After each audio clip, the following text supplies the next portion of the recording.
Bonjour et bienvenue sur Spotlight. Aujourd'hui, on va parler de la Microsoft Surface qu'on a reçue il y a quelques heures. Donc j'ai joué avec. C'est l'occasion de vous donner mes premières impressions. Alors on va commencer par la prise en main. C'est une machine qui est remarquablement finie. On a un boîtier en magnésium, la qualité perçue elle est bien là.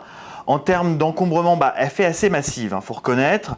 Le poids, elle est 26 grammes plus lourde qu'un iPad 3e ou 4e génération, donc c'est très sensible. Il faut dire aussi que notre iPad, que ce soit 3e ou 4e génération, il a un écran de 9,7 pouces au format 4 tiers, alors que cette Surface a un écran 10,1 pouces, donc plus grand, au format 16/9, un format 16/9 qui est plutôt, qui est bien, qui est idéal pour la consultation en mode paysage. Ça tombe bien puisque derrière on a une béquille, pareil, qui donne un bon sentiment de solidité, qui permet donc de consulter la tablette en mode paysage. Sous cette béquille, on a un slot pour carte mémoire micro SD jusqu'à 64 Go. C'est pas mal, c'est pas du luxe, puisque comme on vous le disait il y a quelques semaines avant la sortie de Windows 8 et Windows 8 RT, Windows 8 est assez gourmand en termes de ressources.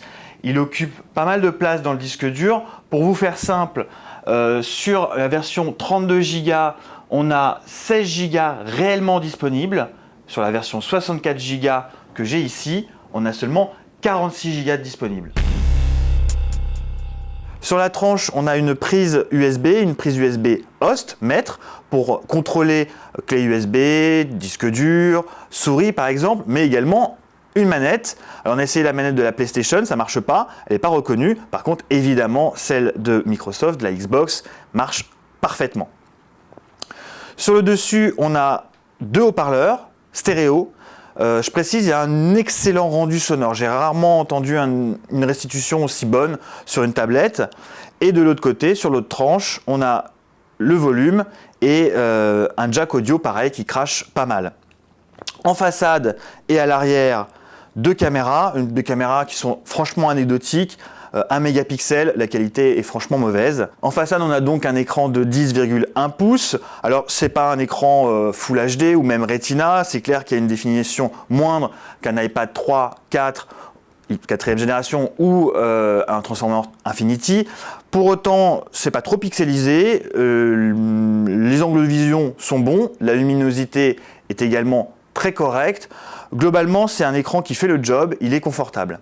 Alors la Surface, ce n'est pas seulement une tablette de consultation de contenu, une liseuse de contenu, c'est aussi une tablette de création, de productivité. En tout cas, ça c'est l'histoire que nous vend Microsoft pour son Windows 8 et son Windows 8 RT sur tablette.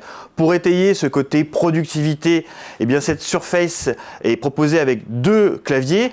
Un clavier qui ressemble, qui est une couverture qui ressemble beaucoup au smart cover de l'iPad. C'est un peu la même idée, sauf qu'ici évidemment c'est une couverture clavier, donc assez fine, et un clavier plus classique avec des touches mécaniques.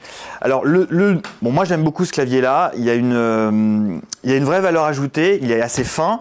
C'est une bonne surprise en termes d'utilisation. Il y a un revêtement assez particulier dessus. Faudra voir comment il tient dans le temps avec une utilisation assez poussée. Moi, en tout cas, là, les premières impressions, elles sont plutôt bonnes. On a quelque chose qui est complet en termes de touches. On a les principaux raccourcis, notamment pour le son. On a notre touchpad, donc notre surface tactile, le clic gauche, le clic droit. Voilà, à l'usage, je trouve ça plutôt confortable. Un clavier qui tombe plutôt bien, puisqu'on trouve en natif notre pack Office. Côté interface, on retrouve donc les mêmes codes que Windows 8, ça on l'a déjà dit. On va pas faire la critique de Windows 8, Windows RT, on l'a déjà faite de toute façon. Juste pour rappeler 2-3 éléments, c'est une interface qui a été vraiment pensée pour le tactile. Ça, c'est plutôt bien pour une tablette. On a une logique, donc cette nouvelle interface anciennement métro, avec une logique de tuile dynamique, avec des raccourcis qui sont pas mal. Là, on a notamment cette barre de tâches qui pourrait remplacer le menu démarrer qui de toute façon n'est plus là. On a également notre bureau ce qu'on avait auparavant sur Windows. Bon, c'est une expérience qui est, je trouve, plutôt bien pensée pour le tactile. Il y a juste un petit souci, je trouve, actuellement sur ce Windows 8 RT, ce Windows RT, c'est les contenus. Voilà, les contenus, il n'y en a pas des masses. Très franchement, c'est ce qui manque. Il y a 6000 applications sur le Windows Store. En réalité, quand vous allez l'acheter, vous n'allez pas en voir beaucoup, pour la simple et bonne raison que les applications sont régionalisées. En tout cas, le store est régionalisé. Il vous propose d'abord les applications en français et les autres sont donc mis de côté. Pour casser cette barrière, petite astuce, vous allez dans les paramètres et vous allez choisir dans les préférences, vous allez décocher la recherche dans la langue préférée. Donc là, simplifier la recherche d'applications dans la langue préférée, vous allez la décocher et comme ça vous permettra d'accéder à toutes les applications Windows Store, en l'occurrence 6000.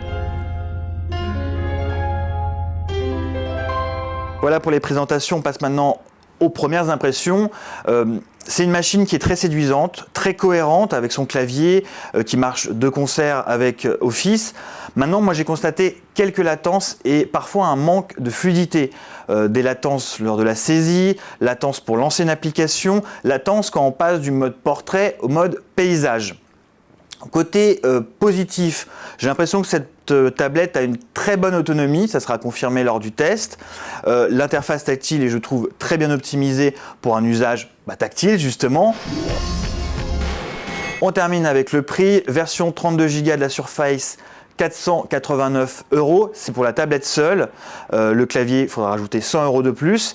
Version 64 Go, 589 €. C'est globalement 120 € de moins qu'un nouvel iPad 4e génération. C'était Alexandre Billot pour CNET France. Merci et à bientôt.